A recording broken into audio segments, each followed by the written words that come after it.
This episode of Finding Demo Surf Fishing is being brought to you by The Sinker Guy. Head on over to thesinkerguy.com and take a look at all the stuff that Chip's got going on in the Sinker Guy garage. Need sinkers? Hey, it's in his name. He's got plenty of great ones. Sputniks, weight range. I've seen 1 ounces, 2, 3, my favorite 4, 5, and bigger actually. And if you need specials, you can ask him about it. He does sometimes do them, but reach out to him on that. Or if you need the Bruno rig, yep, that thing is good. There's also a new rig coming out. Yeah, I think you probably heard of it. Uno. It's a good rig. And maybe you need some scissors, set up for beads, floats, gear. He's got them in the shop. So go to thesinkerguy.com, get your order in today.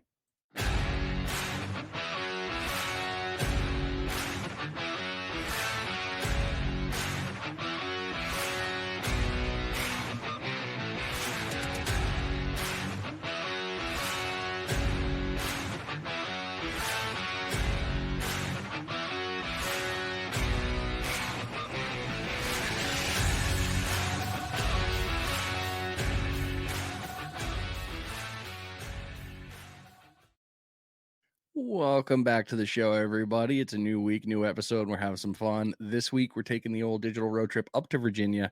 And all right, so if you guys haven't figured it out by now, I very happily scroll social media. And of course, mine is fishing, cooking. Oh, okay, that looks fun. Cooking, fishing.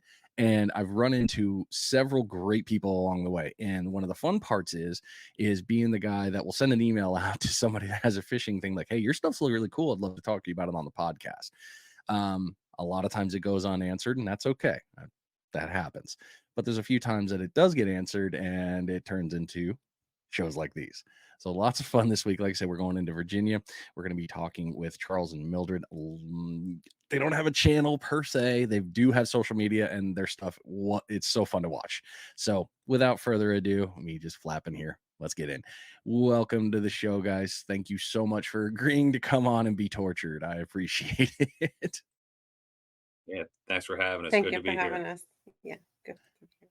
Well, the husband and wife interviews, people are like, man, these are interesting. And I love husband and wife teams because you guys have to work together. And, being out there in the water after being home all day and all those pieces put, it is so much fun of that dynamic to watch that. So, and your guys' stuff is no different. I very much so enjoy watching your videos. You guys do some fun stuff together.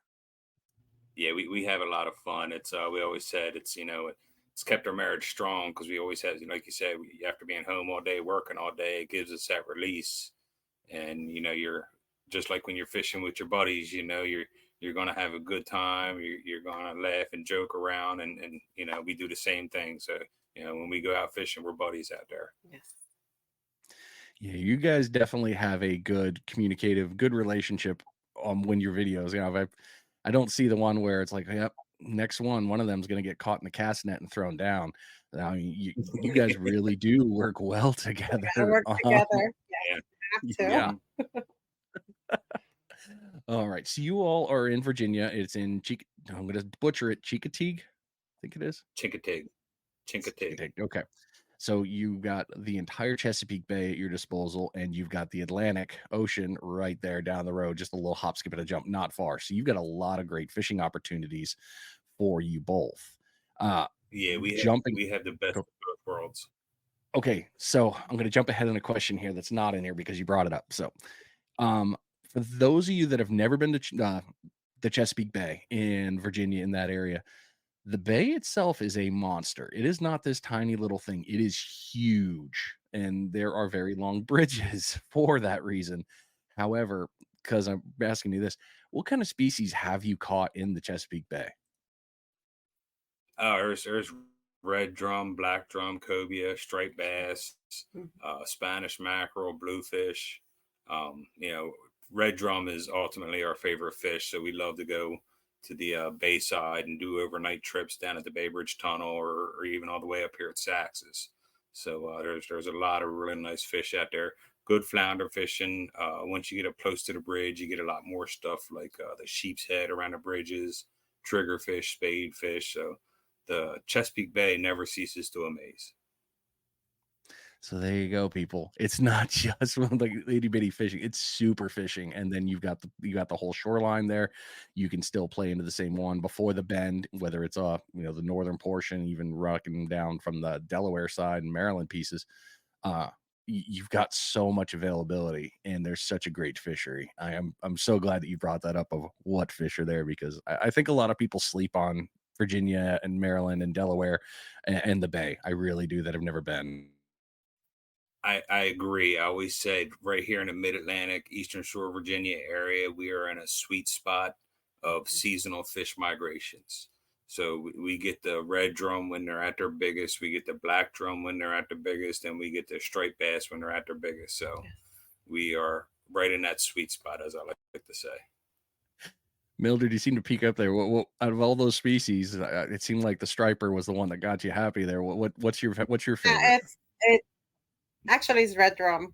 My Okay. favorite is red drum, but I caught a few nice striper this year, so that was nice too. Yeah, Yeah, we probably y'all. just had one of the better runs. We this year we had one of the better runs of big breeder Yes. straight bass that we've had in a few years. So for all the hoopla that we've been hearing about the damage to the fishery, we just had a run this year that would blow your mind. Yes, it was phenomenal. And Isn't it weird? that's not Oh, trolling for them. That's all bait fishing. So you know, it's sometimes I feel like it's the hoopla in a way of like, oh, we had such a bad year, the fishery's falling apart, and then the next year it's dynamite, just an Bam. goes explosion off. of Yeah. fish. yeah, Yes. I mean, you know, I grew up on the Chesapeake, so I remember the moratoriums. I remember down in the upper Chesapeake Bay where the C&D Canal is. I remember all the restaurants were staging tanks to bring in, the juvenile stripers to grow them in the size and release them into the spawning grounds. And that's where I grew up, is in their spawning grounds in the Chesapeake Bay. So I remember when the stock was decimated, we used to be able to walk right out the front door of our house and just catch big striper. And when they got decimated, you couldn't even find a fish. And the past few years, it seemed like it was a little slow, but this year it was just off the hook. The guys we fished with, I mean, we had some days out on the beach this year that was just citation after citation after citation. Oh, so awesome. So nice. We were just in Virginia last, what was it? I guess it was in July. I think it was. And I only went out for a couple hours with Ninja Tackle and we went out and had some fun. And I just watched the lines were out and it was just up and down the shoreline. If there was sand, I was seeing rods in the bay. And I was like, oh man, everybody's really getting after it. And those guys were like, dude, Yeah. the stripers and the blues are going nuts right now. Yeah, we went for sheepies because we were in a boat that day, but and I watched a lot of rods bending. It was very impressive. Yeah. So awesome. Yeah. It was quite the spectacular run this year. Yeah. So we're looking forward to it in the fall with the big red drums. And we have both. We had the striped bass and the same day and red drum. Yeah, we had a few days Yeah. there where the striped bass and the big red drum were running together. Yes. She had one day where she had 4 striped bass off the beach, all big breeders. One of them was a citation, and then did 3 citation red drum back That to night. back that night.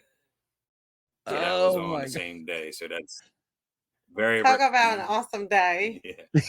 So that's very rare that you'll find them together. But like I say, we're in that sweet spot in the Eastern Shore where all these big fish love to hang out and eat. See everybody, there you go. The Eastern Shore. Listen to the key things. There are certain places, but in reality, everywhere's going to work. Yes. So don't get too worried. Yeah, there is The certain only places. You're right. The only place I know you can't catch fish is Virginia Beach in the hotel district because you can't fish there. So don't try. Yeah. Yeah, if you head a little bit south to Duck, I think it's Duck is the first one after Virginia Beach. You can drive on there, and that's good fishing there. Yeah. It's either Duck The or one south Coral. of is the Duck south of Dam Neck, isn't it? I think it is. It's the one right after Dam Neck. I don't know. I know you. Yeah, it's as soon as I'd you have to leave look. Virginia Beach, it'll be that first little town in North Carolina. So there's some Yeah. phenomenal fishing there. And you can just keep walking down the coast, and it just keeps getting better because then you're into the Outer Banks game if you really want to turn a little bit, and it just continues to improve. Yeah. Yes. Oh, I need to get back there. Okay, sidebar. All right, I'm not going to do that anymore. All right, so let's start at the very beginning questions here. Tell us your guys' story and what got you into fishing. So I'll let her take off Take off. after I give the introduction. So I grew up doing it. I grew up on the Eastern Shore here, so I've fished and crabbed my whole life. My father had me on a boat when I was a tiny little kid, so it's something I grew up doing and just never got tired of doing it. I've always been a conservation nut. I've never wanted to kill our industry, if per se. Um, so I grew up doing it. It's a passion I never lost.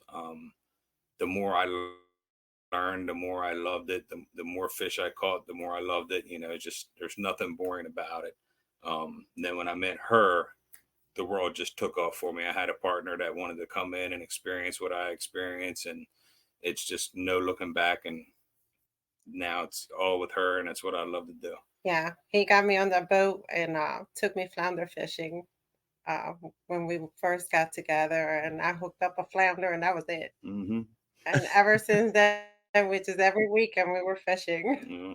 And that's I started her off on small fish. I got her a 4-pound tackle pole. Would use jig heads, little pieces of cut bait, and just let her walk the sandbars and whatnot. And she would just have a field day on little flounder and croaker and whatnot. And you know those fish on 4-pound tackle is pretty fun.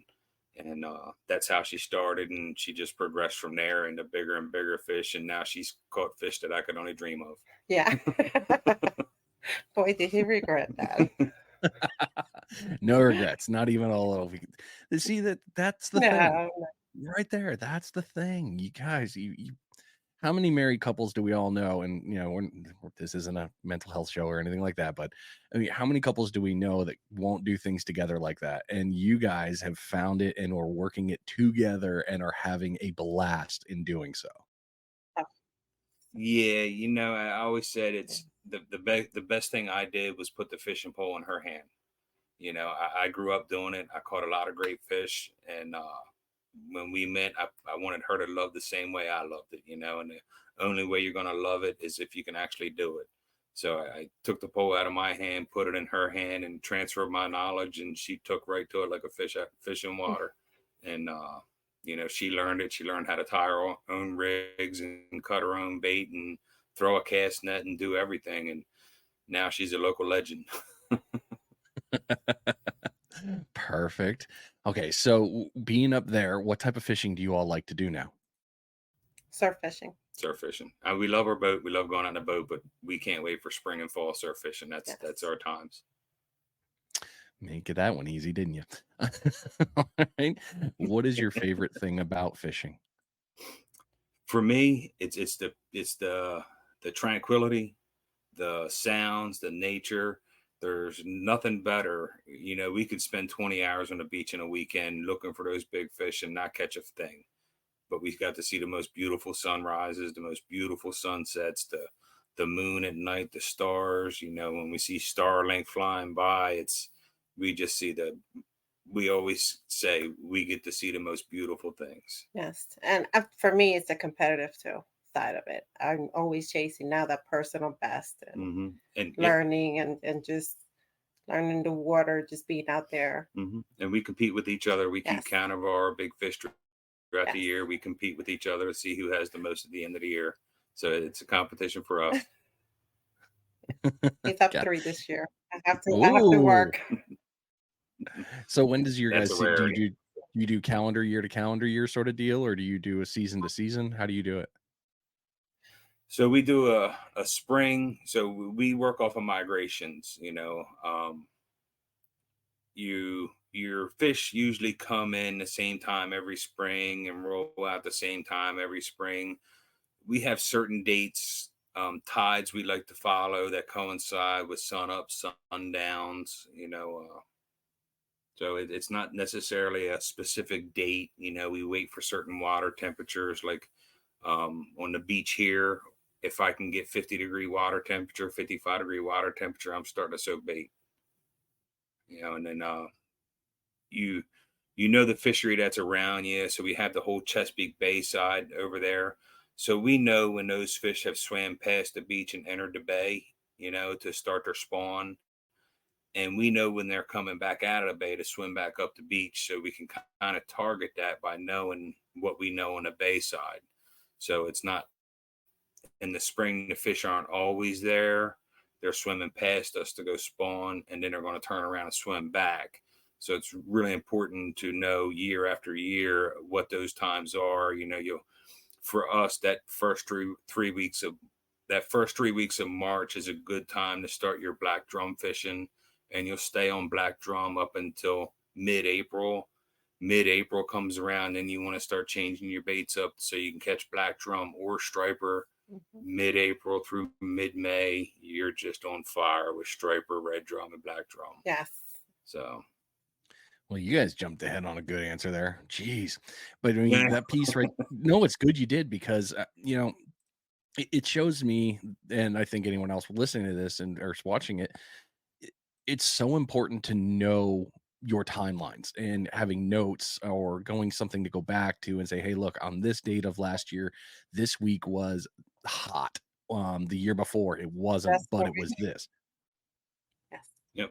We track it. Yep. Track those We dates. track it just like that. So we have days that repeat every year within a couple of days of that particular date. It's not always that date, because moon cycles, tide cycles never, go date to date like that. But within those dates, a couple days before or after, they seem to click off for us pretty well. Yep. So there you go, everybody. Seriously, write it down. You can't remember, write it down. Hell, make a Facebook memory. It's so much easier to go that route. Yeah. Believe it or not, Facebook memories are great, because we'll be sitting around and then a memory will pop up and we'll be like, oh yeah, we didn't write this one down. Yeah.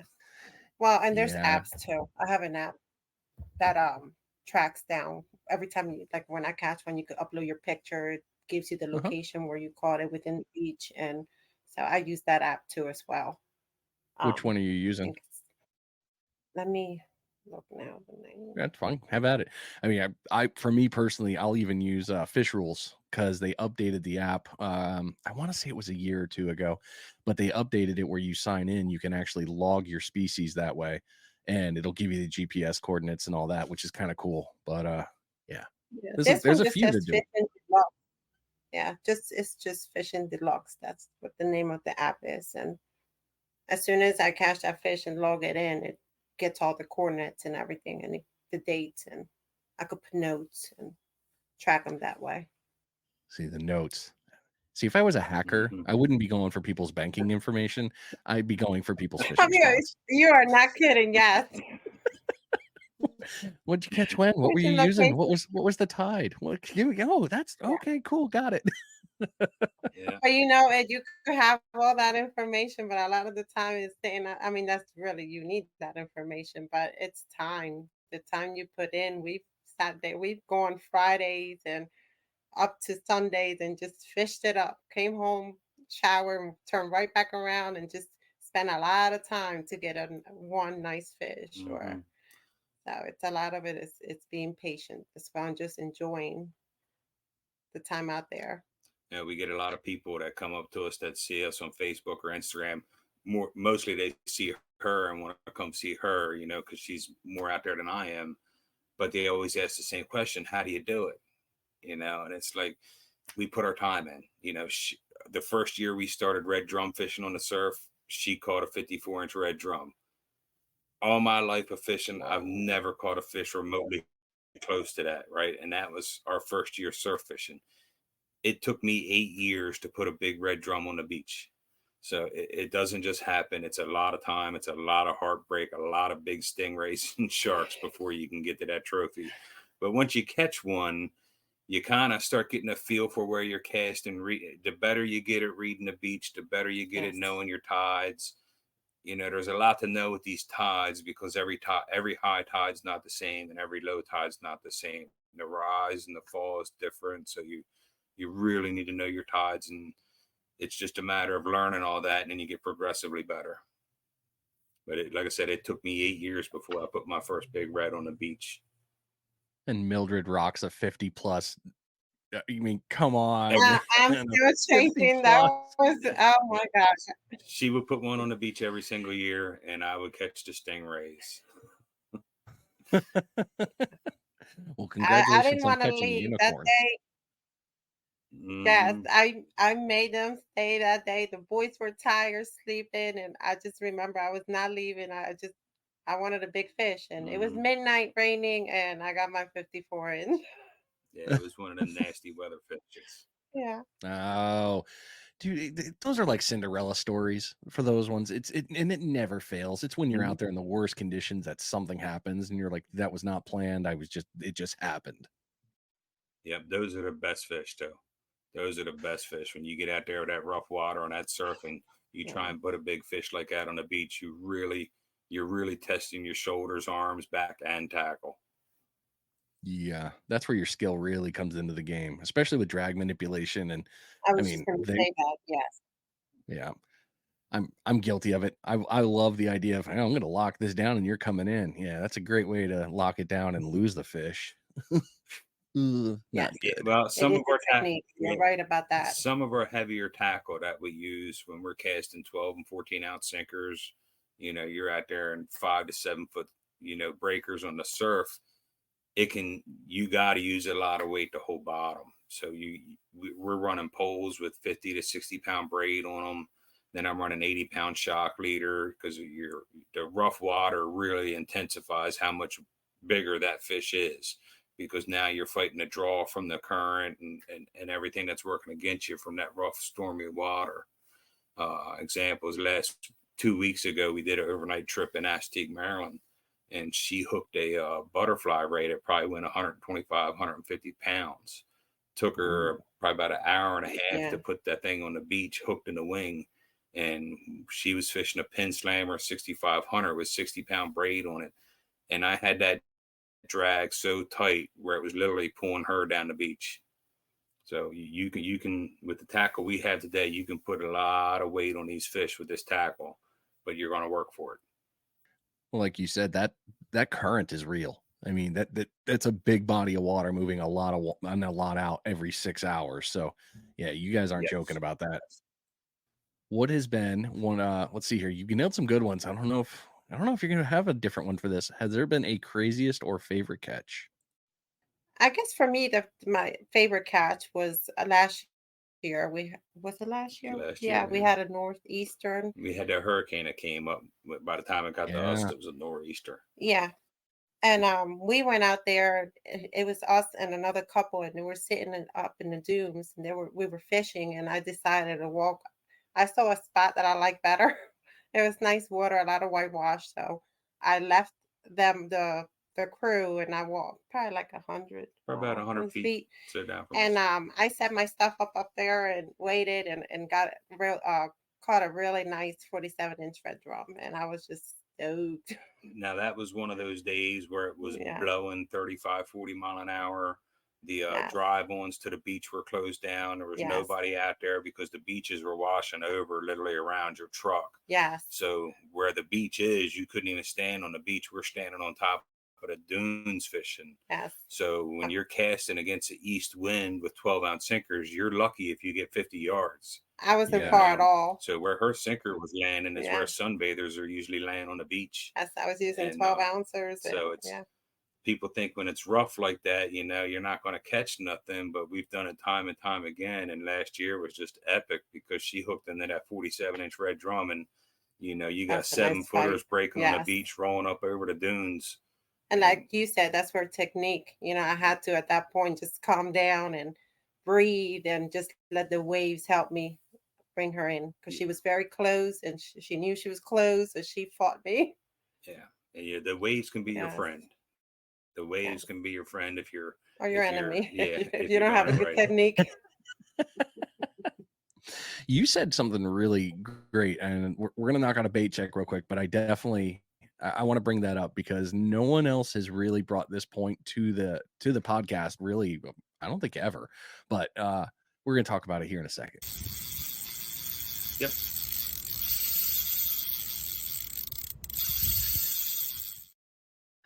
Oh, it is your first bait check of the episode. Hopefully, you are catching a bunch of fish and things are going really well for you, and it's the best day ever. That's what I always hope for because that's what the greatest thing is. This bait check is being brought to you by Ninja Tackle. Head over to ninjatackleva.com and I don't know, find yourself a new fishing rod. Yeah, buddy. The Dagger, 7-footers. Love them for the kayak. Love it for the inshore. Love it for the surf. Love it for the boats. I love it all in general. That 7-footer is one of my favorite rods to throw, all the way from 7 up to 13 foot. Great rods, great stuff. Matt has really done some amazing things with these rods. If you need reels, hey, he's got them in there too. Accio setups. If you're into that kind of spooling throwing, I'm not. That's not my jam. I'm a spinner guy. Sorry, I can't get into the other ones. I bird nest them. If you need rigs, he's got a whole gambit of different style rigs that will work no matter where you're fishing, whatever fishery you're in. Bluefish, redfish, black drum, pomps. All of it got you set up. Or if you have firearms and into firearm accessories, Matt's got you covered there too. Ninja Tactical. Yep. Optics, Glock accessories, AR accessories. Got it all covered. NinjaTackleVA.com. Yeah, it's good. And he's not far from you guys. He's just up the road a little bit. That's always fun to go back and see him. All right. So you brought up the calm down. That is one of the hardest things, in my opinion, when it comes to fishing, is turning the adrenaline down. That's a hard thing to Yes, recover from. it is. Had to breathe and just calm down so you could bring her in and It really is that first couple minutes or that first minute or so of that hookup is so important, because when you're on the beach and you're fishing for these big fish. I'm sure you've seen the posts where fishing poles get drugged down the beach into the water, and you know because somebody had their drag too tight. So we fish a really Yep. loose drag. So I see a lot of people, as soon as they catch that fish, they don't crank that drag down because they're scared their line's going to break. So you got to have faith in the tackle you're using to be able to crank that drag down, to be able to pull that circle hook back and set it. Because a lot of times these drum, or the stripers or the black drum, they're moving so fast that hook's not going to set itself. You got to put some weight on that fish. And to be able to do that, you got to be able to think. You got to be able to calm down and say, this yes, is what I need to do. yes, Because if you just hold the pole and keep that drag loose, that fish is going to stop dead in its tracks. The hook's going to fall out, and you just missed your fish of a lifetime. The other piece with drag too heavy as well and I think, uh, I don't know, I'm going to speak for people and I shouldn't be because it's my show and I can. Um, I think when people crank it down, they also forget that that is still very, very soft. And I mean, I'm sure y'all have seen it. Mhm, How many times have we brought in a fish and it's got itself a nice hole? It's got itself a piercing. mhm. You go hard enough, it's Yeah. going to just rip it out. And I mean, they're going to be okay. It'll heal, but you got to be careful with that too. It's an easy thing to forget. Mhm. So that's kind of a double-edged sword for me, because on the one thought, I don't want to be hard on the fish and rip its jaw apart. That's why I'm very careful when I unhook these fish on the beach. But at the same time, on these big trophy fish, I want to get them in as fast as I can, get them on the beach, get my picture, and get it back in the water as fast as I can to minimize the amount of stress I put on them. So Yeah. it's kind of a double-edged sword there. That's, it goes with the hooks we use. I like to use a 8.0 to a 10.0 hook, so I know I'm getting around that jawbone rather than just in the skin. So it's, in a perfect world, I'd love to hook everyone in the jaw and not put that big hole in there, but that's part of it. So Yeah. you It's try and never do everything you intentional. can not to. Yeah, yeah. yeah, absolutely. Well, all right. Let's move into these last three and we'll get you into the fun part of getting out some knowledge here. What would be a bucket list fish that you want to catch? For me, it's a tarpon. Yeah, for me, I'm still trying to get my first big bucket cobia. I'm still trying to get my first big cobia. The shiny monster and the tasty morsel. Wow. Okay, guys. Yeah, Interesting. yeah. Now our youngest son is cobia. He's good with the cobia. When he comes down, he jumps in the boat and he can go out and catch cobia. Me and him have had some really interesting days out in the ocean on the boat. But I can get him to come up and look at my mullet with that big eyeball, but they won't eat it. But my son, he gets on them. Is it just me, or does it seem like there are certain people that just have that magical touch that they just touch the rod and that fish is going to eat? It's like, I can't touch a rod to catch one. Actually, most of my fish, Yeah. it's just I've seen very little variations on the movement of the rod, and I've gone and picked it up and just with patience, just been patient and slowly reel it in, and I'm hooked. So, I will nice. say I grew up with the mindset if the fish can't hook himself, I don't want him. It's just when you're big fish fishing, that's how you look at Yeah. it. You know, Not gonna me. the fish is gonna come eat that whole bunker and swim off, or that whole crab and swim off, or whatever I'm using. So that's the mentality I grew up with. She has put so many big fish on the beach just by watching irregularities in her rod tips. Yes. Now you would never think a 40, 50 pound fish would be so delicate on a piece of bait, but they really are. Sometimes they'll swim up to that bait and just plant themselves and just sit Yes. there and suck on it, chew on Yes. it. And most people would never even think twice about touching that fishing pole. She sees that little irregularity, and you always have a certain movement with the waves, with the current of your fishing pole, and that it's a steady movement. So when you see that irregularity, you're kind of like, okay, what is that? I'm standing there saying, okay, roll over. She's going to pick the pole up and playing with it, and she hooks the fish. So me and my friends have watched her time and time again walk up to a pole, and we all say, "There she goes again." No, okay, that's really funny. So, wow, Yep. Mildred. Okay, so a little bit of just a little irregularity, huh? And dude, I think you're right, Charles. I really do think you're right, Charles, on that. It's like the reds sit there and Mhm. just, it's yummy. They just slurp on it, man. It's like Yes. Yes. it's not even Yeah, fair. It's like, can you just grab it and walk a little? Let me know you're there. Now I'll give it a little yeah, pull, but damn, that is so yeah. cool that you were able to catch on to that, Mildred. That's dedication right there to catch on to that. Staring at that rod tip. Yeah, yeah, That okay. That I'm feeling like super. I'm looking like my brain is going back to times I've seen the rod just do this, and I'm all, no, no, it's nothing there. It's something stupid bait fish. My luck is probably a freaking 50-inch red just going, ha ha, mine. Your biggest yeah, fish? yeah. Yes.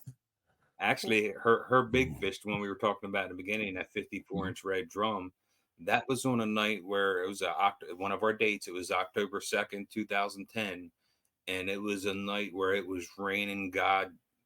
Raining heaven and earth, pouring down 25, 30 mile an hour winds, hard west wind at our back. So the waves were standing up, crashing, probably 4 or 5 seconds in between them. I don't want to leave. Yeah. And it was cold. The boys were sleeping in the bed of the truck, and she didn't want to leave. She wanted that red drum. And I'm like, man, I'm ready to get the hell out of here. And all of our poles, we got 12 ounces of weight on every single pole, and every single pole was just rocking up and down with every blast of the wave. And she had one 9 foot pole out there that was just standing straight up in the air and was not moving at all. And that's when she said, "You know what? I'm going to get out of the truck and check that pole." And that was her personal best red drum, Little and slack first. line. Hmm. Yeah. Yes. Oh no, it was tight line. It just swam down the beach Yeah, and it was laid going down Okay, itself the up so it beach. against the changed the beach. direction on you. Okay. Yep. Yes. So it just laid up against the beach and just sat there and was eating. And that and, Hmm. and it's crazy because you don't think about these big reds staying stationary in that heavy surf. That heavy surf is moving. And them fish they will really sit there in that heavy surf and just sit there stationary. So you bring up a really cool thing because I noticed this year, and it was a baby set. It was all whiting is really what it was, but they were sitting in the ripples and the ridges there, right up on the surf line. You know where the undertow normally does its pull and it does the ripples as you walk. And these whole school of baby whiting were basically just chilling. And every time the wave went back, they weren't getting swept. They weren't moving. And the small fish like that, you'd expect it to get swept. The current, they just Mhm. knew, "Hey, it's going to go over me," and they just laid there. They could breathe, obviously, and they were picking up fleas. But that gave me the wonder too of, well, how many other fish are behind the bar or sitting where the crasher is because it's getting the Going feet up, it's getting the piece, and they're not affected. They're just, I'm good right here. Eating. So one of the guys we fish with is an older gentleman named Gene, and he's probably pushing 80 years old. So, and he's a local legend around here. Caught tons of huge fish, and when he can't cast like he used to or fish like he used to, but he still gives raw hell. And this year, he probably put more fish on the beach than anybody. all because he can't cast as far as everybody else. So Oh all of the yeah. big reds, the big stripers, the big Red black drum he covers. caught were right on that drop off right at the Yes. break. And he probably put more fish on the beach than anybody this year because he was fishing so close to the beach. You, when you're casting, you naturally want to show everybody how far you can cast. You know, you're going to heave that thing out as far as you can get it. It's just human nature. Yep. It's just human nature. So if you can dial it back and fish that beach edge, you know, and that's part of the reason why I she stay at the catches a beach. lot of fish Yes. because she fishes that beach edge. I ain't trying to go far. I'm trying to hit the ledge. So to prevent that exact problem, I had to do something that it's happening more here, and that's thanks to Tony Fagioni of Fish Gum. He created the Runt Rod series that he's done, and it's this short little rod, and it's perfect. It forces you to fish in the first 50 feet because Yeah. you can't hunk and chunk it out there. You have to stay close. And the amount of Mm, fish that we all overcast is ridiculous because we yeah. overcast so many Mhm. schools just laughing at us. Yeah. Yes. Yes. They're coming Yeah, close. what I do a lot to rein myself in is I'll stand up on top of the beach and cast. Instead of walking down to the water's edge, I'll stand up where my rod holders are and cast from there. So I keep myself from overcasting. And she throws spinning reels, I throw conventional. So my conventionals, Oh, okay. to cast them, you really got to put a little bit of effort into every cast just to launch it out there. So you're always going to kind of get a further cast than you would with a spinning reel. So I'll back myself up on the beach. So I'm not overcasting. I can still cast far, but I'm not overcasting because I'm standing up higher on the beach. Yeah, And that's we smart. run heavier equipment. Yeah. And we run heavier equipment because we typically like rough water. We like rough water. We like wind. I love a 3 to 4 foot break on the beach.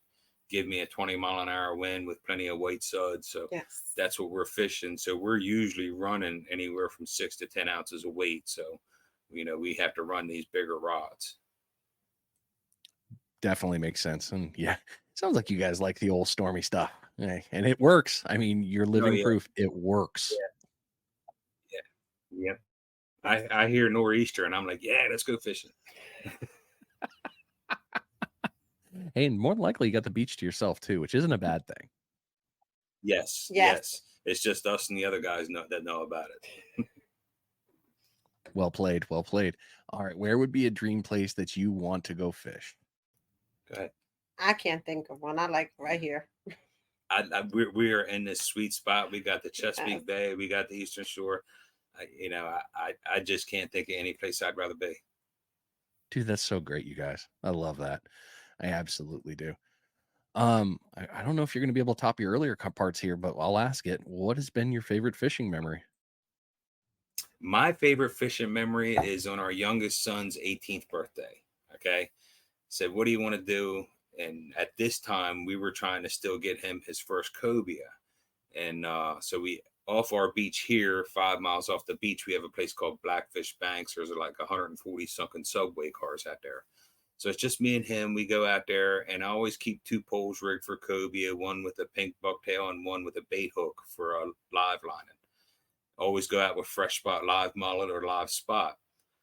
We get about 6 miles off the beach. We're out there drifting for flounder, and I'm looking back at the beach, and I see this big wall of white just come out of the water. Instinctively, I'm thinking that's a manta ray. And my son says the same thing, and I know that Kobe loved to swim with manta ray. So we reel everything up, beeline it to where we saw this fish at, and sure enough, it was a manta ray as big as our boat. It was just gigantic, and had three huge cobia swimming right on its back. Oh, So my son, I said, grab that bucktail and pitch it over there. And he pitches it over there and it lands right on top of that manta ray. Manta ray didn't budge. So he pulls the bucktail off. The bucktail, it's a 4 ounce bucktail. So it goes straight down really fast. All three cobia in unison roll off of this manta ray's back. And it was just the coolest thing you see. As soon as they rolled off that back, that 47-incher went down there and ate his bucktail. And it was just a fight of his life. So that was his first cobia, and just the way we found it, saw it, experienced it was just to this day one of the coolest things I've ever seen. wow. Yeah, that would be awesome. Oh, it was pretty cool. all right. Mildred, you got one? I do actually. I have that I think last year I was fishing. I took a week off work and I fished every day. I was out there sunrise to sundown, It was past sundown. it was her mission to go out and catch a solo trophy red drum. Yes, and I did at the last tail end of the vacation. I was exhausted.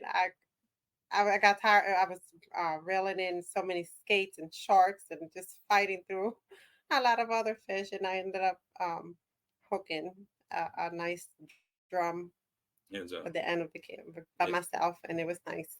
she got the Uh, trophy red drum, beached it by yes, herself, got her own picture, and yes, released it by herself, and there's quickly too. no greater feeling. Yes, So that was Way her to, first time ever landing one solos. Yeah, I was excited. I bet. I mean, and I can there's only imagine. I can go through my brain and just find so many Yes, beautiful memories of just things we've yes, seen, whether it be going out tog fishing in November and having a school bus sized whale pop up next to the boat, or the yes. giant 500-pound sea turtles, or we've actually had tarpon out here. One year we were shark fishing in a school bunker and got ran off by a big 5-6 foot long tarpon, which is a rarity off of our beach here, but nonetheless amazing to see. That had to have been, yeah. And you've, like you said, you've been a lifelong angler, and you guys have been doing this stuff together since I mean, hell, you said 2010, so I mean, there's probably a little bit more time in there. You guys have been We've doing this been together, so 23 years. 23 years. Yeah. rock stars. Way to go. Good job, man. Uh, so you guys being together this long and fishing together since the beginning, y'all have had to. I mean, you've seen so many great things, and you've built so many memories, and that's phenomenal, guys. I mean, kudos, bravo, every other good word. Th- That's amazing. Great job. Thank We you. love it. Thank you. Thank you. Well, we've been going here for, oh my goodness, we're coming up on 42. So we're going to do another bait check, and then we're going to get into the knowledge piece. So let's kick into that.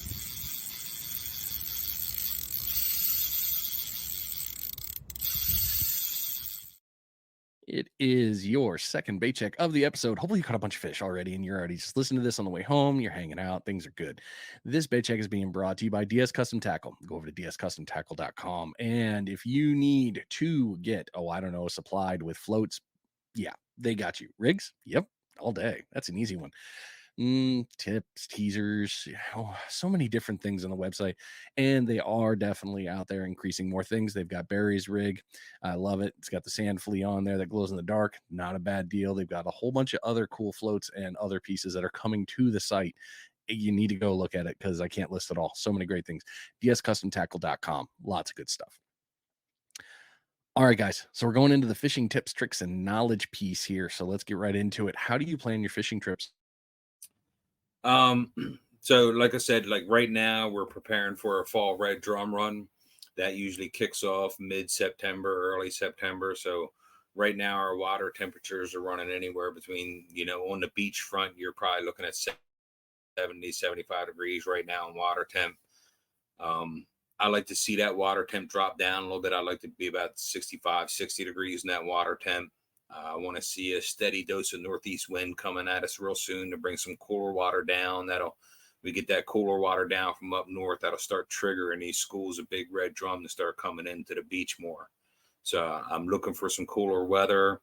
I'm looking for some extreme high tides. I want the beach to flood out a little bit, and it's going to turn stuff over real nice and get some fresh sandbars, some fresh structure going on. So this first couple of weeks of September is what I'm hoping to kick off, but we'll watch the weather. It looks like it's going to stay warmer a little longer, so it might not kick off till third or fourth week in September. So it's really about finding them cool spots. As September approaches, we'll do a lot more nighttime fishing. Big red drum at night always seems to be the best. So if you can get them really cool evenings before and after a full moon, that's what we're looking for. So this full moon we got coming up last week of August, first week of September, we'll start hitting out pretty hard then to just get a feel for what's out there and see where we're at now to give us a good inclination of what's coming at us and when. when you've already all right, so you got the plan there now. How do you pick your spot to fish?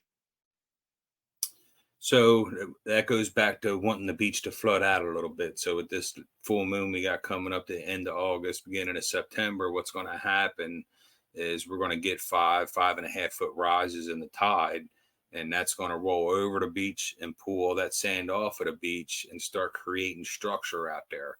So you really want to be out there sometime at low tide to take a Yes. look at the beach. You can see where the bars have formed, the deep spots, the low Yes. spots, and that's kind of what you want to look for. Because if you go out there high tide when it's rough, you're just going to see white water everywhere. You really can't tell where the bars and stuff are. So we're going to spend a little time driving around, just Yes. looking at low tide, seeing where everything's at, and we'll write down the coordinates. She has a thing on her phone where she'll write down coordinates to where we see something that looks nice, and then we'll go sit on those spots. And even while we're sitting on those spots, if we see something that looks good 75 feet away, we're throwing everything on a truck and And moving we're down gonna go 75 market. feet. Yeah. That's smart. I don't mean to say this in the most mean way, but I mean this to the best way to all the listeners here. Doing your intel gathering is key. You Yes. you you, Yes. you want to be successful, you go get intel first before you fish. Yes. And you Getting can learn so much on YouTube. Like when we first got into this, I was a YouTube freak. I was on it all the time, learning how to read the beach, learning how to tie drum rigs. So it's not something you're born knowing. You have to learn from somewhere. A lot of the guys on the beach, there's some really good people out there, but they're not going to give you all their information because they want to catch those fish too. Right. So they're not going to right. give you everything they know. They'll give you enough to go out there and be dangerous and hopefully not catch the fish he's looking for. So you want to do a lot of research. You want to learn how to read that beach and go out there prepared. When we have people that come up to us and you can tell they're prepared. You can tell by the rigs they have, the equipment they're using, and just the way they're talking about what they're doing. And they ask for a couple of tips, that's fine. But you have a lot of people come out there that just stopped at the bait shop on the way out, bought 2 9 foot surf poles, and they pull right up next to you and say, "Hey, what do I got to do?" Well, I'm not going to tell you everything, What you but got to do is do start some over research again. and learn at the same speed. Yeah, yeah. So research is key. It's fundamental. If you want to be successful in anything, you got to learn it. And this is, even That's this right. conversation piece. I mean, I picked up already a great couple things from you guys just for this that I know I'd use here. I know I'd use it up there in Virginia when I come up. But Mhm. that's Yeah, you have to be willing to invest yourself in the knowledge piece. If you think you know it all already, then okay, then teach us. If you are the Grand Monkey yeah, King Poobah, cool, we're all for it. Just teach us then. But yeah. there's always something you can learn to be better. All the time. I learn stuff all the time. I never stop learning, and you can learn so much by paying attention. Like when we first started doing this, we would go out on the beach. I know from my years of fishing that you don't just like people coming up and asking you for all the information you took years to acquire, right? So you can sit on the beach and just watch other people fish. You can see where they're casting, you can see what they're throwing, you can see the equipment they're using, and you don't have to ask them a single question. You can just sit there and watch, and you can learn so much by doing that. And for me and guys we fish with it, they appreciate that a lot more because they see us sitting there investing some time and not just coming out casting over their lines. You're actually sitting there trying to pick up what they're laying down. There's always that one too. It's like, "Can you stop Yeah. casting over me? We're gonna Oh have my God, problems Yes. yes. real soon." Yeah, we got plenty of We them. have, yes, we do. And we don't ever let something like that ruin our day. It's too much of a happy place. It's smile and go on your way. It's okay. Tell them try casting to your left a little bit, use a heavier sink or whatever. You just try not to let it get the best of you and don't ruin your day. Because you just let somebody who's trying to have a good time Yeah. ruin your day, then you obviously weren't there for a good time anyway. All right, so you've Yeah. nailed into the pieces with the spot, and let's talk about the gear, but we're also gonna talk a couple different things here. You've already really discussed into the moon phase. You brought up the full moon being a primary there. What else with any other moon phases have you noticed is it's okay, or I don't want to play with those. So at peak full moon, We don't do very good at the peak full moon. It's the before and after of the full moon that seems to be the best for us. So that peak full moon, just something about it, it doesn't seem to produce. But that before and after of the full moon is just the cat's meow. Nice. Okay. So avoid the full. All right. Now Mhm. you. Oh, go ahead. I'm sorry, Mildred. And no, I was just thinking, I can't think of any other moon cycle. Yeah, no. I like the winter time. Yeah. I hate the full moon. I mean, I could say that, but then I bring up my buddy Blake. He talks about from Real 30A. He starts talking about full moon. He's like, dude, it's the best fishing ever. And I'm like, I can't catch a damn fish on a full moon. He's got like that magical voodoo he sprinkles on his rod. I'm like, no, I Yeah, can't. No. yeah, yeah. Well, the nice thing about a full moon is you really don't even need to wear your headlamps. You can be out there in the middle of the night and everything is just lit up so beautifully. And the before and the after, once you get that full moon out there, it's really just way too much light on the water with the full moon. So if you can get the upside or the downside, that's what you're looking for. So if you're going from that small crescent up to the full moon and then back down again, that's really what you're looking for. It's kind of the same principle as we don't like it when the shark fishermen are out there at night because they're using their big halogen bars and their headlamps, and it's like a disco out there. So you want as little light on that beach as you can get For what we're Nice talking for point. what about. we're talking. Right. Hmm? Yeah. Okay. That makes a lot of sense. So let's talk about the rigs and the setups there. So you guys, like you said, you're using some big stuff. So talk to me about the rigs that you like to utilize. So we like to use a fish finder rig instead of the actual fish finder. I just like to use swivels. It's a little smaller, a little less restriction on my casting. So it's basically a modified fish finder rig. I don't remember what the rig's called, but there's a rig that was popular in North Carolina that they required them to use down there for catching a bull red drum so they wouldn't swallow the hook. And it places the sinker like 2 inches away from the hook on that fish finder rig. So when the drum eats that fish head or fish body, it's less likely for him to swallow past that 8 ounce sinker, if you know what I mean. So we like to fish a tight fish finder rig. And then on top of that, we also do a single hook dropper loop rig as well. We can Mm. just adjust the height of that dropper loop to get us up or down in the water column a little bit. Um, I've had equal success on the dropper loop rigs. She swears by the fish finder rig, so it's really on preference, and you know, And I think the time too, because like in the summertime, I use shark rigs, yeah, and they're in the summertime she's using a wire rig, yes, so and I catch drum on and she that. We're catches good. drum on them shark rigs as well in the summertime. But if you were to take that same rig out there in the fall, you're not going to catch a drum. Mm-mm. It's in the summertime, the fish are riding up a little higher in the Are water. They're mm, moving a little faster. In the fall, once that water temperature starts going down, they're riding nose down in the sand. So you want to be tight to the bottom. You just nailed a super secret rule right there that people don't think about unless they've been fishing a long time. I like almost don't want to say anything because I know what you just said, and I'm like, damn it, that's such the don't weird thing. say it. Just don't say it. Oh, all right. If y'all are smart, hit back 30 seconds and listen again. Listen closely. Right. That part right there is easily forgettable for so many anglers. It's way Yeah. too easy to overlook that one. And you're only the second person to talk about that section. The other one was Yeah. Noel, and yeah, he nailed it. I was like, not gonna say nothing. I heard it. I wonder Yeah. if anyone else did. So good point. Very good A point. guy who's a really good friend of ours who is teaching us a lot about the Chesapeake Bay side fishery over there is just a phenomenal captain and fisher. We met him on the beach one day, and me and her were just having one of those days where it was black drum after black drum, and just everybody on the beach is looking at us saying, "Man, I wish I was them." And he came up to us and said, "What am I doing wrong?" And I showed him the rig we were using, and you can tell when people are out there to fish. So I didn't have problem giving this guy information. I showed him the rig I was using, why I was using this type of rig, what I was using for bait, and why what I was using that bait for. The reason I used that particular bait.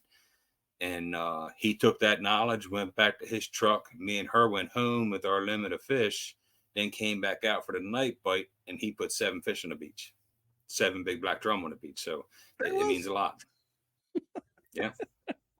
And yeah. Oh, nope, nope, nope, nope. I'm leaving it alone. I'm leaving it alone. So let's talk about bait because you Yes. brought it up. What types of bait or lures do you guys like to use? So on the surf, we're all bait, no lures unless there's Spanish mackerel around. Then I'll throw a spoon. But for these big Yeah. fish, we're fishing all. It depends on the time of year. So we're approaching our fall right now, and the most common bait in the surf is going to be spot and kingfish. So that's what we're primarily going to go with. The bait shops are all going to be selling bunker, but the bunker schools are a mile off the beach. So those drum aren't out there eating those bunker that a mile off the beach. They're in close eating the fish that are at the beach, just spotting the kingfish. And it's not the same bait you'll use all year long. So like in the spring, when we first start fishing for it, the spring is probably my favorite because of the way we go through our bait cycle, right? So in March, there's not much bait around. The crabs haven't come out of the mud yet, but we're ready to catch black drum. So we're going to start off with sand fleas because they're the first thing that's going to start coming up in the surf. By the middle of March, end of March, the crabs, the blue crabs, are starting to come out of the mud. And the first crabs you get out of the mud are usually the female sooks, right? And so that's going to be our first bait to go to in the spring after the sand flea. And that's going to catch the sand flea, and the sook female blue crabs are going to catch all of our black drum. By the time we get to the middle of April, we start getting peeler crabs. They start becoming available in the bays. So then these fish, the stripers, the black drums, start changing their feeding patterns from sand flea and sooks over to the peeler crab. You would be hard pressed come mid-April to catch anything on anything other than a peeler crab. So then that's when we'll switch to peeler crab through the middle of May, and then that pretty much seals our season right there in the middle of May. One of the cool things that I love that you just brought up, especially with that area, is this bait changes so much in your zone. And there are so many places throughout, I mean, the whole world. It doesn't matter where you live. Bait cycles change. What you use today may not work tomorrow. And that's why you really have to know what it was. And I love that you brought up the bunker piece. The East Coast, Mhm. I'm originally from New England. I'm not a very good angler from up there, so I do not claim to be. However, I do have conversations with people from back there that I've listened to that are like, dude, you can't use this at a certain time. You know, you can't just cast out a Mhm. chunk of mullet and think you're going to catch a bluefish, or you can't just use this. You have to know Yeah. what is prevalent. And I cheat. I mean, as soon as I catch a fish and I can keep it, I'm cutting that stomach open and I'm looking for what you got. I mean, and I'm Same, writing it down. immediately. Yeah. Yeah. I'm like, I want to know what you had, and I'm going to find more of. Actually, I'm going to use what you have in your stomach if I can. I've only done that twice. Didn't work And out, then but hey, find I'll it. do it. Yeah. Yeah. So it's really cool because we were talking about, a Yeah. lot of people don't want to give up too much information, right? So when we first started this fishery, back in 2010, and we're fishing in the spring, and I'm watching all the locals, here just banging up fish, and I'm like, what are we doing wrong? And it took us a few years to figure out the hatch, what these fish are starting to feed on, what they're feeding on the middle of this run, what they're feeding on at the end of this run. And if you go to the bait shop, they're selling you bunker because that's the most thing they can get their hands on, is they can get their hands on a ton of bunker, right? But to get peeler crab, spot, or kingfish, it's really hard to do that early in the season. And we travel for our bait. We'll drive a hour away to go get our peeler crab in the spring. But to sit on that beach and you don't really think about it because you hear these big striped bass in the bay and in the ocean, you always think of them eating bunker. Mhm. But on our surf, you will never catch a striped bass on bunker. It's only going to be on peeler crab and peeler crab only in the springtime. Knowledge, all experience. Yeah. Look at that. Yeah. Well, Yeah. actually, this ties perfectly into a new question, or into your next question. Then, what do you do when you go fishing in a new place? Educate ourselves. Educate ourselves. We do a lot of research before we go. Drive the beach at low tide. Yeah, drive the beach at low tide. We look at fishing reports to see when we Yeah. want to go. So we'll most bait shops who run a website, you'll be able to go into their archive. their fishing reports, and you can see year after year when their catches were coming, when they're posting them. Now, I don't take that. I learned a long time ago that you take the dates on the fishing reports with a grain of salt, right? So if I see a Move lot them of up fish 2 caught, weeks or so. yeah, if I see a lot of fish caught this week, I'm thinking they were caught 2 weeks ago, Yeah. right? Oh, So easily, that's yes. one of the things. Yeah, you pick up on that over time. So we do a lot of research before we go.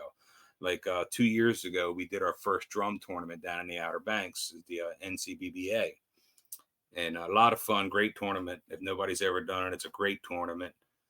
It's in Newcastle, the Beach Buggy, so North Carolina Beach Buggy Association down in the Outer Banks. A lot of fun. So we kind of went down there knowing the beaches. We fished there previously, but didn't know the migration pattern the way we knew it up here, right? So we went down there. We fished for it's a straight on tournament, 4 days nonstop fishing. Sleep in your truck 4 days nonstop If you can. if you can, and we did. And we went down there, and all we caught was sharks, big sharks, but nonetheless, all we caught was sharks. But we looked at all the fishing reports after we were done, and you could see that most of the fish that were being caught were on a certain section of the beach north of us, right? And me knowing what I know about the Chesapeake Bay, the mouth of the Chesapeake, and the Virginia side, I kind of knew where those fish were at in September and the beginning of October. So I knew they couldn't be that far away from us at the end of October. So this year we're doing the NCBBA, and we're going to be about maybe 15 miles north of where we were in the last tournament, because our research shows that the fish are a little further north than they are where the tournament's actually being held, the base of the tournament up in that Frisco area, Frisco Avon. So we're going to be looking more towards that Salvo area. But see that piece right there, knowing what happens at yours and then combining it, because that's what, probably 80 miles, 4 hours maybe away, 4 or 5 hours. Yeah. So as the crow A little longer flies, than that, probably. straight It's up and like a down. 4 or 5 hour. Right. Yeah. So just that Yeah, distance straight up alone, and down. Yeah. and knowing that, that piece right there with that migration, that's huge. You can't Yeah. you can't just pull that out. That is time invested in research right there. Absolutely. Yes. Absolutely. It takes both of us. Mm-hmm. Teamwork. Yep. Oh, That's it. She'll all sit right. down and study right with me. You guys are so great. I love this about you guys. All right. Ooh, I didn't ask one question. Actually, you already talked about tides, so we can move into that, because that's why I didn't ask about it. How do you adjust your tactics for fishing when the bite isn't on fire? So it's one of those things when you're fishing for big fish on the beach, you're never going to be on fire, right? You're never going to have more than an hour or two of really active fish feeding. You're looking at feeding time. So when we go out to the beach, we're looking for the last 2 hours and the first 2 hours of the top or bottom of any tide. It doesn't matter. I would like to match them up with a sunrise or a sunset. But that middle of the day, in between the fishing, we're going to pack up. We're going to go throw a cast net. We're going to go sit somewhere where we can catch some small fish and get ourselves prepared. For the bigger guys. Sit down, fire up the grill, eat some lunch or whatever, tie some rigs, and get ready for that sundown or sun up. So it's really take advantage of those slow times to get you ready for that hour burst when it comes. Because when it comes, it's a blast, but you better be ready, because if your tackle's not on point, you're going to walk away crying. Just thinking about it makes me sad. But dude, you're right. That midday bite, it's not fun. You lightning strikes, don't get me wrong, it always does. But it's just not that fun. No, we've caught fish midday before, and but that sunrise, sunset, really the sunrise and sunset's the best. But for us, between 10 p.m., 2 a.m. in the morning, that is just that golden time. We love to be out there. That's always seemed to be the best. Matching with the rise, or, matching with the top or bottom of a tide. It's like you got the triangle. You got the sunrise, midnight, and sunset. Nighttime, I'll be the first one to say it. Nighttime is one of my favorites to fish. At nighttime, there's some cool things that happen swimming by at night that people are like, oh, I'm not going to go out there. I'm like, yeah, there's big fish. There's real big fish. It can be pretty hairy because we like to release our fish. We like to swim them. We like to get them fish Yeah. out there and swim them before we release them. And when you got, 3 to 4, 5 to 7 breaking on that beach and you're out there and it's cold and you got your chest waders on, it can be really scary because you hear about the horror stories of people getting their waders filled up and sucked out. But the pride I put in releasing that fish means so much that I'm going to risk going out there a little bit and releasing this fish. So there's not a time I don't go out there that's not in the back of my head and, being very cautious. It can be very scary. Well, good on you for making sure that you take care of yourself there, because yeah, that's that's a true situation. We've heard it. You and I, all three of us, we've heard those horror stories. They're scary for that. Yeah. Yeah. That guy that drowned in the Outer Banks, 2 years ago down in the point, he was a local from around here. And he was just trying to beach a red drum. And, our beaches, like the Outer Banks beaches, you get some spots where it's just a straight drop off. You walk down the sand, you hit the waves, and then it just drops straight off. And we have to think that's what happened to him. He walked down there, lipped that fish or whatever, and he just went straight down and waders filled up. So it can happen at any time. No matter how experienced or how good you are, it's going to happen. And Fast. you better be ready. Yeah. Take every precaution you can, and as well as I do, you can't prevent everything. Nope, you can just try. It's the risk That's you the take. best you can do. Yeah. Yep. Well, we've been going here for 1 hour and we're into the last section here, the closing questions. So before we do that, we got to do the final bait check and get you guys out of here.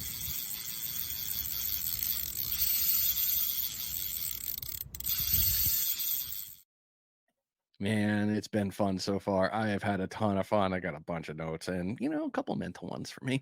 Hopefully you all have as well. And you've been catching all done fish and Dal set. Now, if you hadn't, hopefully you've moved and changed up bait because, that's kind of the easy things to do when you're having a bad day.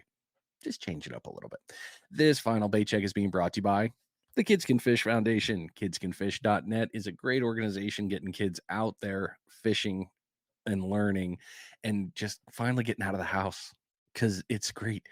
I can't help but say this after stealing it from Captain Dave. We've already got the addiction. It's flowing through our veins, but you taking a kid out fishing, you're giving them that new addiction, and they're the next generation of anglers. Kids Can Fish is taking these kids out and teaching them throwing cast nets, fishing in the surf, freshwater fishing, and all these camps that they go to. These kids walk away with a cast net or a rod and reel combo. They're going out there getting the gear so they can go out and continue and have fun. It's not just a borrow thing. But in order to do that, it works through your donations. So anything that you give to Kids Can Fish gets thrown right back into the camp. The running of the Bulls tournament that happens in October every year, all the money from that gets thrown right back into the camps and the foundation for these kids. So everything you can do, hey, it's helping out with that one. And like they always say, more tackle boxes, less X boxes. Good stuff. Kidscanfish.net. Oh, I love that tournament. I love that tournament so much. Yeah. I'm so excited to get Good. St. Simon for that. But you guys talking about big fish. I'm going back to St. Simon's Island hoping for a 13-inch red again. I want to maintain my qual of king of the smalls. I should want a 55, 60-incher. I want it for my daughter. I would love that. But for me, I'm like, no, I need the tiny one. I don't want the big one. Most backwards thing ever, isn't it? No, Yeah. me myself, I know He can. exactly what you're saying. That's why it took me 8 years to put a big fish on the beach because I spent my time trying to get her and my 3 boys on big fish. So that's where all my time went. I really didn't care if I caught a big fish because I grew up around it. I was so satisfied anyway. So I spent most of my time trying to put my wife and boys on big fish. But it's my turn now. Well earned. Oh, perfect. All right, guys, let's get you these last questions to get you out of here. What knowledge would you give to a brand new angler? Learn. Patience and learn. Being patient. Don't hesitate to sit there and look. Don't think you got to hurry up and get a line in the water to be successful. Most of your success is going to come from what you learn. So take a second to sit back and pay attention to what's going on around you. Look at YouTube videos and learn fish patterns. You can learn so much just by simple search terms like striper migration or red drum spawning seasons. You can learn that stuff and really start zeroing yourself in on where you want to be when you want to be there. It's not going to give you all the information, but you can start developing good ideas on when you need to be thinking about fishing. And like I said, YouTube, there's a guy, David Moore, on YouTube. We fished with him, just a phenomenal red drum guide. And I watched a ton of his videos, and there's just so much to learn just by watching YouTube videos. Perfect. Okay. Mildred, I saw you got the questions there. I'm going to go ahead and skip the other one because you already answered the for people coming out to that area. You guys already crushed that one. But this one's kind of a fun one. I haven't asked it a bit. What do you think has been a reason for such a surge to surf fishing? Social media. I was going to say social media. Because when we first down here saying 2010, right, we would be able to go out on this beach and it would be me, her, the boys, and maybe 4 or 5 other trucks out on our beach. And the rangers, the fish and wildlife, they would leave us alone. Like when the beach would flood on these extreme high tides, we would back up onto the dunes to keep the trucks out of the water, and they would let us do it. But when Facebook came around and we got on board with it and we started posting our fish to Facebook, now the beaches are so packed that you have to be there super early or super late in order to get a spot. And along with that, you get a lot of people that are just looking over Facebook and saying, oh man, they caught these red drum yesterday. It's a shoe-in. We're going down tomorrow. And they come down. They didn't look at the tides. They didn't look at the moon cycles. The beaches are flooding. They try and drive out. They get stuck. It turns into a big show. And so now the park rangers and wildlife won't even let you onto the beach because of that stuff. So I would say social media has really impacted fishing a lot. Yeah, it's a fair call. And we did it to ourselves. It goes both ways too, because I do enjoy seeing the families out there that are taking their. I take time to help them out. I don't. It keeps them away from the iPads from inside. So just going out there, enjoying the outdoors, and I get a joy out of that. Yeah. I'm okay with fishing the night by myself. I mean, I've said it in every episode that we've all talked. I mean, anyone I've talked to, we talk about kids. I mean, is there anything better than the kids smile after they reel in that fish? It's like the elation. Yeah, nothing better. I'll never forget. There was the dad with 2 little kids, like 3 years ago, and he was trying. They were on vacation, and everybody was catching drums. We were catching drum, and poor guy couldn't hook one. So I went out there and helped him and got him tied a rig for them, and they caught a drum. I think they caught 2 actually. Mm-hmm. And those kids were so happy. They were just jumping happy. They came and thanked me because now they got to eat something they never eaten before. So they got to taste the black drum, and they put it over our local bait shop, Captain Steve's, and they gave me a shout out. So that was awesome, I think. Mm-hmm. Stories like that. Definitely is. Well done. I mean, that part right there, I mean, you actually took the time to actually help them, and we don't see it a lot, but you do see it. But when you do and they win, so good. I'd like to. Yeah. So social media wasn't all bad in that aspect. You got your guys that are coming down thinking they can just catch fish. And then you have guys like she was just talking about that seen it on social media. And it's like, oh, wow, that's something I'd like to try with my kids. Right. And they come down. And like I said, you see them putting the effort in, you see them trying, and, you don't mind helping and you want to see the best for them. Yeah. There's nothing better than standing back as somebody who's raised 3 boys on the beach and watched our boys do it to watch somebody else do it. Because the look on a kid's face is priceless when they pull a dinosaur onto the beach. Yeah, and I've connected with a lot of ladies from down North Carolina, Outer Banks, that are just getting into fishing, surf fishing, and they want to do it. And I just help them, let them know what I'm doing, and let them take that knowledge and catch fish and get into the sport. And it makes me feel good about it. So social media could be good and bad, I guess. Mm-hmm. Yeah, pick your poison, right? All right, last question for you guys, and then we'll get you out of here. What's next for you? I'm going to still be chasing that personal best. I'm not going to be okay until I catch that 55-inch red drum. But I'm always going to be chasing a personal best. You caught a unicorn at 50. You caught already. I mean, I don't know what I would trade. Well, I'd trade some stuff for a 50, but to get to that bigger, a 55 and up, or into the 60s, oh my gosh, man, that's goes from unicorn to like One centaur. a Hey, dream, and yeah, Yeah. it's a dream, and it keeps Uh, us going. yeah. Next for me is I wanna do more tournament fishing. I want to Yeah. do more tournament fishing with her. I'd like to get a team together, and it's hard to find a team of like minded people like us. That somebody that wants their wife out there, or somebody that wants their husband out there. Yeah, it's It's hard to usually all find. guys teams. Yeah, it's usually guys teams or girls teams, so it's hard Yeah, to find like minded individuals. So that's what I would like to see next is a team and do more tournament fishing. I agree with that. very cool. Well, I hope you guys can find some like that. But like like when we opened the episode, I praised you guys very much so because I love how you are as a couple. My wife and I are very much on the same one. If we start seeing a couple fighting and they're kind of mean to each other, like, yeah, it's been nice knowing you. Gotta go. You slightly Yeah. start to drift away, and it's nothing intentional. It's just, Yeah, Yep. hey, that's your you don't want dynamic. that That's not our dynamic. I extra can't handle that. toxicity. No, Yeah. we're very relaxed. Yeah. We've had friends that we really don't mess with much anymore because all we ever heard from is we wish we were more like you guys, and that to me is, that it doesn't just happen. So I don't want to hear it. It's a lot of hard work to be like us. It didn't just happen. So Patience. patience, yes. That's the key for Yeah. everything. Well, it's like when I was emailing back and forth with Mildred on this. I was like, "Hey, sorry, I was on a date with my wife. Let me catch up with you guys a little bit later. I apologize I for thought that." that And was you're like, great. "Yeah, hell yeah, Awesome. get out there." Yeah. Yes, we do it all the We time. do it all the We time. have dates all the Yeah. time. We raised our boys. Our Yes, boys have moved out and on their own careers. So it's yeah, just me and her and the cat. And yeah. we really enjoy our time. They call us and they're like, "Mom, Dad, you guys are always doing something. You guys are."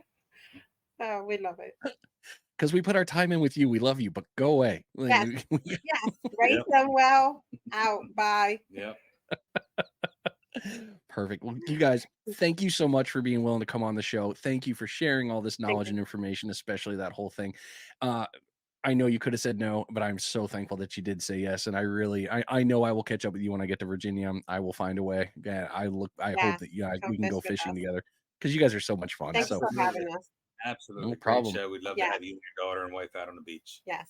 Sold. Thank you for Sold. having us. Easy day. Sold. Yep. Yep. All right, guys. We'll talk to you soon. All right, pal. Thank you. Oh man, I hope you guys enjoyed that because I really did. And yeah, there's some stuff you should probably have marked on your little notepad of things to listen back to. There was a lot of them actually. There wasn't just one or two. There were several. Uh, I've had a lot of fun with this. I'm always glad that you're here every week. Hopefully, these shows keep bringing you knowledge to help you become a better angler because that is the key of this show. I just want you to go catch more fish. And if you can learn a new way to do it, that's even better. I want you to be able to travel somewhere and be able to go, oh, wait, there's an episode on that. Hold up, let me listen and learn. That way I can take a shot at it. We all learn from each other. And if you can't get on board with that, I'm sorry, but that's how we do it. You've been listening to Finding Demo Surf Fishing. I'll see you next time. I'm out of here.